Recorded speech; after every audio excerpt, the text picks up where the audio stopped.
Welcome to Bird Burger, where we talk about all things wildlife and nature oriented. When most people do wildlife photography, we go out to a local area and venture out for maybe an hour or so locally and return within the same day. But as you grow in your wildlife photography, often you find yourself wanting to venture out more and more in further places away. This leads to difficulties not only in how to engage and capture these new subjects, but also how to just get the best shots possible of them and how to prepare yourself well for the things you'll encounter during your trip. So today I have the honor of being joined by the awesome wildlife photographer and adventurer Jimmy, who's an explorer, shares a lot of these stories on YouTube. And yeah, it's good to have you here, man. How are you doing? Doing great. Thanks for having me. I'm looking forward to chatting with you today and talking about nature and photography. Dude, you have some awesome stuff. I love watching your adventures. And I was kind of telling you before we were getting on this recording that, like, dude, you just get to travel to so many places, whether that's the desert, high snowy mountains, out in the grasslands of Alaska, or wherever it may be. So it's really cool and inspiring to watch just the passion that you have for nature. And yeah, we're excited to have you on here. No, thank you. I appreciate it. So today, what we really want to talk about mostly is I came up with like these 3 different scenarios that I kind of saw in your different YouTube videos that would be awesome to just kind of talk about and just get your insight on how you best prepare for these trips that you do, because you do some pretty normal size trips, but then you do some pretty massive and cool trips as well, and all revolving around wildlife photography. So firstly, I think it'd be really fun to start off by talking about your really awesome floating blind. I've seen a lot of floating, not a lot, because not a lot of people have them, but I've seen a couple of different floating blinds out there. But to be honest, you have one of the coolest ones I've ever seen. Like it looks like it's literally like a part of the marsh, like no question. Thank you. Yeah, but when preparing to go out on the river or on the marsh in this floating blind, how do you kind of prepare for this? And what gear do you find is kind of being necessary in these scenarios? Yeah, so there's quite a bit of preparation that actually goes into it, depending on if it's an area that you visited before or not.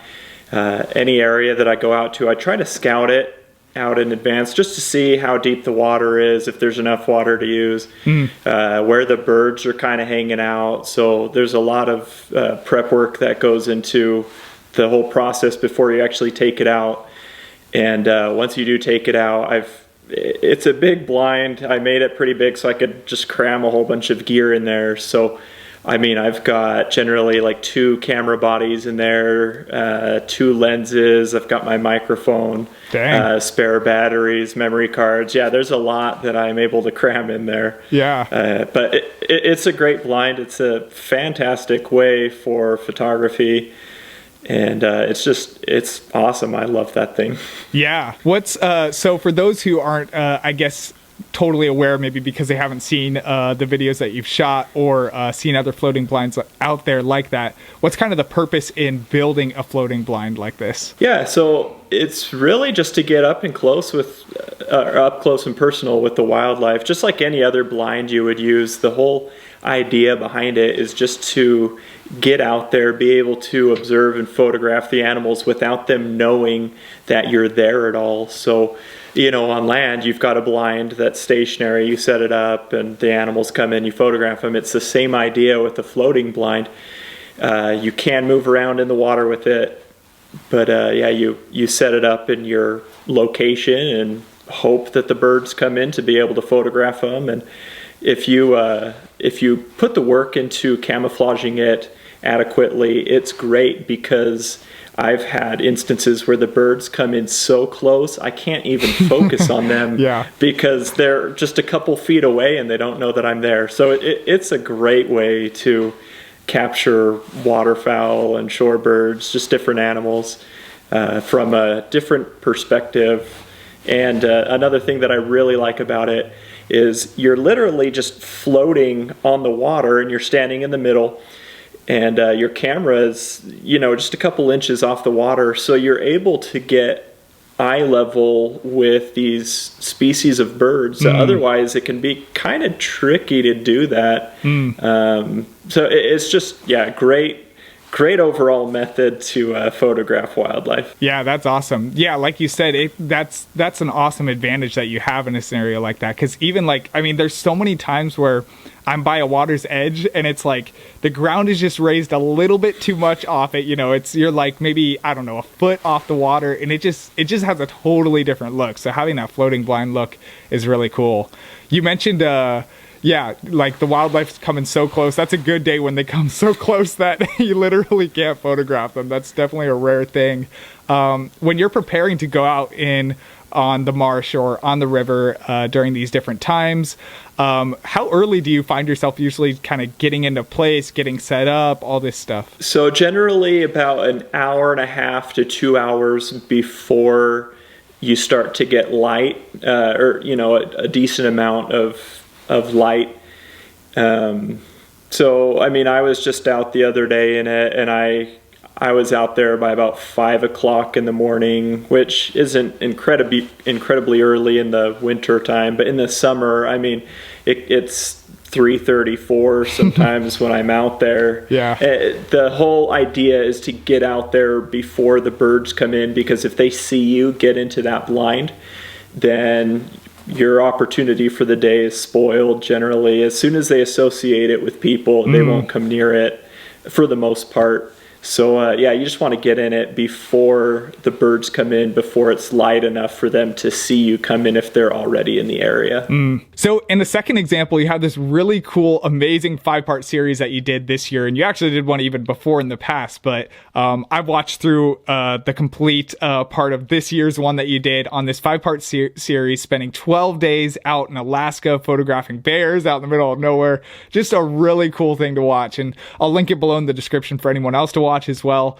But it's a very cool experience where you see kind of like follow you along as you undertake this planning and execution on a much larger scale than what we typically find in wildlife photography trips. When preparing for something like this, if you had to pick the 3 most important things that you've learned for a trip of this size, where like you even mentioned in the video, you can't get back to civilization on your own, you're literally relying on a bush pilot or things like this, what are the 3 most important things you've kind of learned in planning a trip like this? So on a trip like this, gear is everything. It's so important, especially when you're out there spending time with bears. Like you mentioned, that's the reason I go out on these trips, is to photograph bears. So gear is such a crucial part of these trips, whether it's the bear fence that I take to protect my camp during the day, because the bears out there are extremely curious, and if you're not protecting your camp during the day, then you're going to have some curious bears coming in to check out your sleeping arrangement. But so bear fence is a great example. Satellite phone is something that I bring on those trips, where I am so far removed from civilization, I'm still able to call home or call my pilot in case there's an emergency, something like that. So, I could give multiple examples of gear, but I won't get into all of them. But gear is such an important part of those trips. Another part, or another important aspect of those trips, is going in with education, especially again where I'm going in to photograph bears. Before I ever attempted a trip like this, I spent so much time observing bears from a distance, just to try to learn their natural behaviors, their mannerisms, habits, different things like that, because there's certain cues that they give, and especially with me going in individually and not as part of a group, bears act differently towards individuals than they do towards groups. So being able to pick up on those cues that they're giving you can ensure that your trip is a lot safer, and that you're protecting the bears at the same time, and that you can remove yourself from any scenario that might lead to a problem or something like that, or not even get into a scenario that might lead to issues. So education is key, and not just regarding the bears, but just basic, survival skills, I guess you could say. But just being able to know how to read a map, use a compass, just different things like that in case, you're using a GPS and it runs out of batteries, different things like that. So yeah. Just education is key going into a trip like that. The third thing that I think is crucially important, and this may sound weird, but going into a trip like that, a longer trip like that, and just enjoying every moment of it, because those long trips, especially by yourself, they can get a bit lonely. And I'm not one who gets out with people a lot or whatever. I'm not the most social type, but even for me, they can get a bit lonely at times. And it's a lot of hard work, long hours, 16-hour days usually or longer. And it's a lot to put on your body and your mind. So being able to go in with the right mindset and just immerse yourself out there and enjoy every moment of those trips, it's so important to just remember to have fun and enjoy it all. Yeah. And it even makes me think about the idea of kind of like maybe taking like baby steps into a trip like that, right? Like if you've never done like, an overnight trip, for example, camping on your own, that's probably not best to hop straight into like a 12-day, like out in the middle of nowhere type of trip. So yeah, that's some really good advice, because I think we can often think about it like you can probably get so consumed and caught up with the idea of the wildlife photos that you forget that there's so much more to it than just the photographic process of the day. So that's cool. I really like how you also talked about the bears and the knowledge of the bears. And I think it's interesting to think about, not only, you were talking about it a lot in the aspect of safety and kind of making sure that you're not disturbing them too much. They're not, obviously disturbing you too much. But I think it's also cool to think about how, like, when you have such a deep knowledge like that, it helps you get better photos, which is kind of, part of, the large reason of why you're there at the end of the day. How, in your experience, like even for example with those bears, how did you find your knowledge of the bears kind of playing out into getting better wildlife shots? Yeah, so knowing the behavior of a species, whether it's bears or bighorn sheep or whatever it is, just knowing their behavior, what they tend to do, their habits, different things like that, you can kind of guess beforehand what they're going to do. I'm not saying it's fortune telling or seeing the future or anything like that, but a lot of times you can really assume what they're going to do before they do it, so that allows you to get into a better position, get your settings set, if you want to create a certain look of photo or something like that. It's just very, very helpful knowing the behavior of whatever species you're out there to photograph. That way you can again, just kind of guess what they're going to do and make sure you're ready for that behavior when it happens. And, as we kind of mentioned before, also it allows you to get out of a scenario that might not be the best for pictures or whatever. So it's just great knowing the behavior of a species, because that can greatly enhance your opportunities for photos that other people would miss because they don't know what's probably going to happen in the next minute or a few seconds or whatever. Yep. Yeah, that's good stuff. It's amazing how much species knowledge can help you get that photo. Like, there's a video I took earlier this year on my main channel where I was shooting out in the fog. Slow exposures. I was trying to capture slow exposures of the birds, but with slow exposures, you really have to be prepared, right? It's not like something you just randomly kind of pull up and you're like, oh yeah, let's just take it as a bird's just momentarily flushing on you. You're prepared for it. And it was crazy to me because I visited the location that I was trying to shoot that slow exposure at multiple times every morning at like a 10-15 minute window gap between like 7:15 and 7:30 was when all the waterfowl would start just flying through the fog down that river. But then as soon as like 7:35 hit, it was just like nothing. The whole rest of the day, none of them were flying. They were just swimming around, but none flying. So it's amazing how, yeah, like you said, predictable animal behavior can be in a lot of situations. And it's not 100%, right? It's not fortune telling, but it is pretty dang accurate. So that's cool to hear. It is. And I found it's helpful to always record that behavior. You know, in your example, between this certain time window, the birds would always head through this area, and it's just good to record that. So you can look back on that. So the next year when that behavior is happening again, you're not trying to remember, oh, what time were they cruising through again? You've got it all written down and you can go out already assuming you know what's going to happen. That's a valuable tool and thing to think about that I haven't thought about too much. So that's cool. Thanks for sharing that. So getting to our third example, you have this video where you're photographing elk and kingfishers as you're kayaking down a river, like a really cool experience at sunrise, pre-sunrise even, when you're kayaking down and you see the elk kind of coming out with the mist. Just really cool. It's making me really jealous. But yeah, awesome experience. How do you choose, or I guess one of the things that stood out to me was like, as you're kayaking down the river, you kind of choose different locations where you're deciding, okay, like I'm gonna get out here, photograph for a bit. I'm gonna get out here, photograph for a bit. How do you kind of choose those situations out in a scenario like that? And how do you prepare for, I don't know, a trip like that where you're kind of kayaking down a river and photographing wildlife? Yeah, so to answer that first question of how do I choose locations to get out and take pictures, this kind of goes back actually to what we were talking about just a minute ago when we were talking about knowing animal behavior. So on that morning, I had gone out, and I'm somewhat familiar with that area. I've kayaked that stretch of river multiple times before.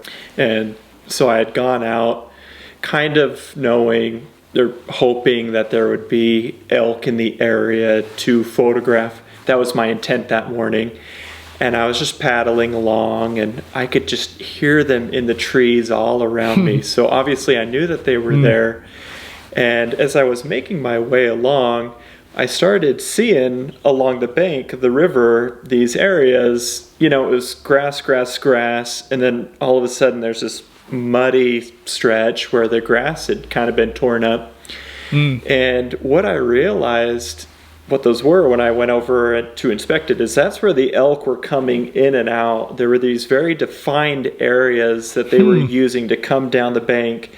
They would cross and then go up on the other bank. And so just kind of reading the terrain a little bit really helped me to predict, again, where those elk might cross. And so I kind of hauled out in one spot, waited for them, and they didn't come out in that spot. But then I noticed them a little further down the river with another one of these little torn up patches. So I kind of floated down quietly a little bit more and was able to get a little bit of footage of them crossing in this spot.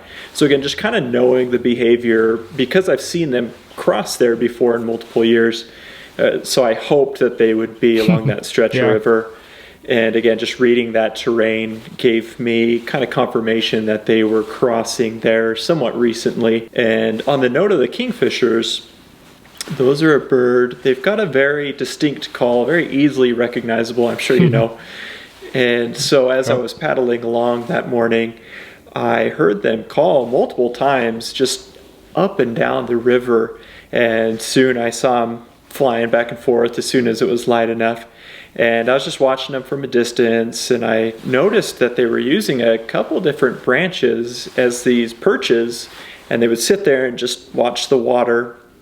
And, you know, one came in, chased another one off, and I knew that was my window to get in there and get hidden to be able to photograph these kingfishers, because they're incredibly flighty birds. And so, you know, just watching them just really helped me to figure out where to set up and where to get my pictures.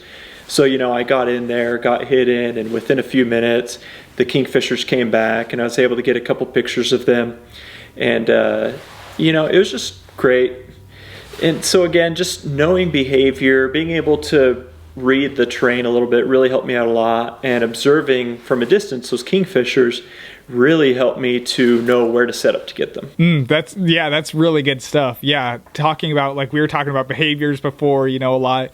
But yeah, even like just the way that nature has those signs where you can tell of, where certain animals are going to be when and stuff like that is just awesome. So that's really cool, really valuable knowledge you sharing that in terms of the elk and being able to recognize those paths and those patterns they're using. So yeah, that's awesome. Do you ever spend time photographing off the kayak itself, or do you do all your photographing kind of off the kayak as you're kind of pulling off the river? So I do both, depending on where I'm going to be using the kayak. It really determines on whether I'll be photographing on it or off of it. And in this scenario, I was hoping to be able to find a good spot, where the elk were crossing, and be able to pull off. And I had my ghillie net and everything to hide myself to be able to photograph the elk. So I anticipated in this scenario to be off the kayak on land taking pictures. The kayak was simply a method, the easiest method to get to these locations. But there are scenarios where I go out for the day knowing that I'll be on the kayak the entire day and photographing from the kayak. An example of that recently, I went out to photograph some sea otters. And I took the kayak out knowing that I would be out there pretty much the entire day, and it was great to just be out there on the open water with these otters and be able to photograph them. And they'd pop up 20, 30 feet away from the kayak, and I'd get some pictures and they'd go back down. And it's just great opportunities for photography, a different method that a lot of people don't really think about. Yeah, that's something I've been wanting to do for a long time. Still haven't done it yet, but definitely on my hit list of things to do. So yeah, that's cool. Thanks for sharing that. Yeah, of course. Yeah, to kind of start to wrap it up and stuff like that. I really as I mentioned earlier, you seem to really have this drive towards adventure, exploration, traveling, and really just getting involved in nature in a way that a lot of wildlife photographers don't have quite to that extent. Like it's deep, right? It's a deep passion for you to be out in nature, it seems like. Whether that's, freezing temperatures, super hot temperatures, 8, 12 days at a time. There's a lot of cool stuff to see there. What is it that drives you to go out, be in these places, and go on crazy adventures like this? It really comes back to the animals and the awesome landscapes that I get to pass through. Just having those experiences, those intimate experiences with the wildlife and the surroundings and landscape and everything. It all comes back for me. It all comes back to just getting out and just enjoying all that stuff out there. So, the animals, for instance, growing up as a kid, I would always watch these PBS nature shows, and it was just fascinating watching the behavior of the animals. And even just as a little kid, I always just wanted to get out into nature and just watch the animals, not even with the camera, but just sit there and watch them and see how they live their lives. So that's always been a huge motivating factor for me, is just getting out there and observing nature and just feeling that feeling of being one with nature, as cheesy as that sounds. Yeah, that's real. Yeah, it really is real. And there's a very therapeutic aspect to it as well, of just being out there, healing that comes through nature that you don't really get through much else. So it's just great. And the experiences that come from spending so much time outside, there's just so many amazing experiences that can be had of just day after day of just being out there. And it's just great. And, there's a lot that goes into it, but it's just fun being out there more than anything. Yeah, I love that. That's good stuff. It makes me think about, for me, one of the turning points in enjoying nature and wildlife photography so deeply was growing up as a kid. You're talking about growing up as a kid watching TV shows.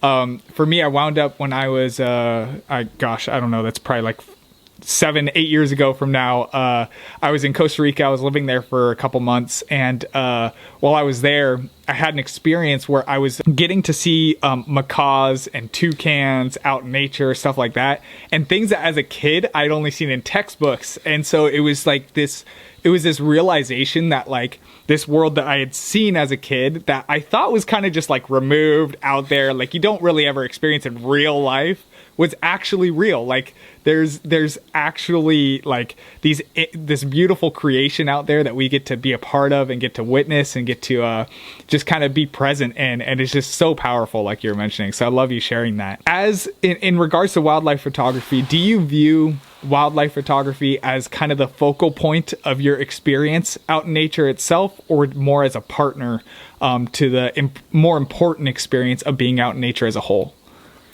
Yeah, so for me personally, the photos or video footage or whatever it is, those are just happy byproducts that come from spending time out in nature. There's so many trips that I go on where I come away with zero photos just because I'm out there, and I'm not saying that the opportunities were lacking, but I just get so caught up with enjoying my surroundings and just watching the animals that I never even turn my camera on. And as much as I absolutely love photography, it's such a great method of capturing all that beauty. It really is just the happy byproduct of being out in these amazing places with these amazing animals. That's awesome. That's cool. Yeah, I've noticed that the longer I've been in wildlife photography, that there's different types of motivations and reasons and purposes that people go out and do all this stuff. And for a lot of people, some people are a little bit more heavily like the art of wildlife photography focused, but then there's a lot of people who are much more heavily the experience of nature focused. And it's really cool to think about that and just kind of I guess realize where you land too, because a lot of times I think when you're starting out it could be a little bit confusing and you feel like you're almost forced to be one way or another. I think you're generally kind of forced to be in the way of like, oh, you have to be a great wildlife photographer, when that's actually not the only reason for being out in nature and doing wildlife photography. So I think that's really cool, you sharing that, and probably encourages a lot of people. So thank you for being on here. It was really nice to get and have you on, Jimmy. Looking forward to seeing more of your content. For you guys following, make sure you check out Jimmy's channel in the description below. He's got some amazing stuff, got some really cool adventures that he goes on, some really cool stuff to see. And if you aren't subscribed to Birdberg already, make sure you subscribe below as well. I'll see you guys around next time.